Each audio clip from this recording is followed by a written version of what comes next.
வணக்கம். சுவையின்மை, டேஸ்ட்லெஸ்னஸ். நமக்கு சொல்லுவாங்க, நாக்கு செத்து போச்சு, சுவையே இல்லை, சாப்பிட்ற சாப்பாடு அந்த டேஸ்ட் இல்லை அப்படின்னு இருக்கும்.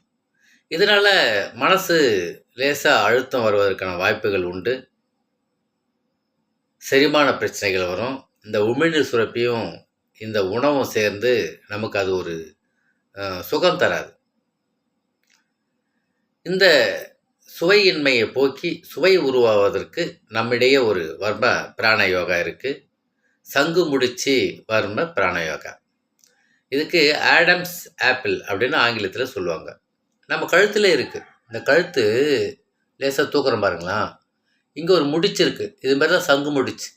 இதுலேருந்து கீழ்ப்பகுதியில் ஒரு சின்ன பள்ளம், தொட்டு பார்த்தாலே தெரியும் நமக்கு, ஒரு பள்ளம். நம்ம கண்ணை மூடிட்டு பண்ணுறோம் பாருங்கள். இங்கே நம்ம பெருவிரலை வச்சுக்கணுங்க. வச்சுட்டு லேசாக காதனுடைய கீழ்ப்பகுதி, அடிப்பகுதி பின்னாடி ஒரு பள்ளம் இருக்கும். இது அளவாடி வரணும். இது ஆள்காட்டி வரல வச்சுட்டேன். அவ்வளோதாங்க. இப்போது இன்னொரு கை எடுத்துகிட்டு இந்த பெருவிரல் மேலே அந்த மற்றொரு பெருவிரல் வச்சுட்டு இந்த ஆள்காட்டி வரல இடது பக்கம் அல்லது இன்னொரு பக்கம் இருக்கக்கூடிய நம்முடைய அந்த காதனுடைய அளவாடி வர்மத்தில் வச்சுக்கிட்டு மெதுவாக கண்ணை மூடணும். இப்போ பார்த்துட்டேன். மெதுவாக கண்ணை மூடணும். மூடிட்டு ஒரு 5 சுவாசத்தை கவனிக்கணும். மெதுவாக மூச்சு காற்று கவனிக்கணும்.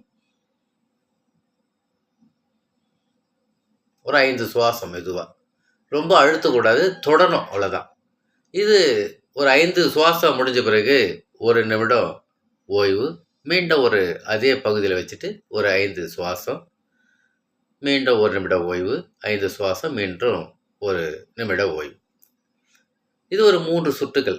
காலையில் செய்யலாம், மாலையில் செய்யலாம்.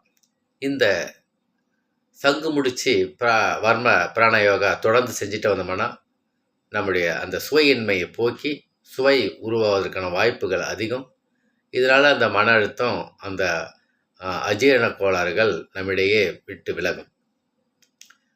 அன்புடன் உங்கள் கண் ரவிவர்மன்.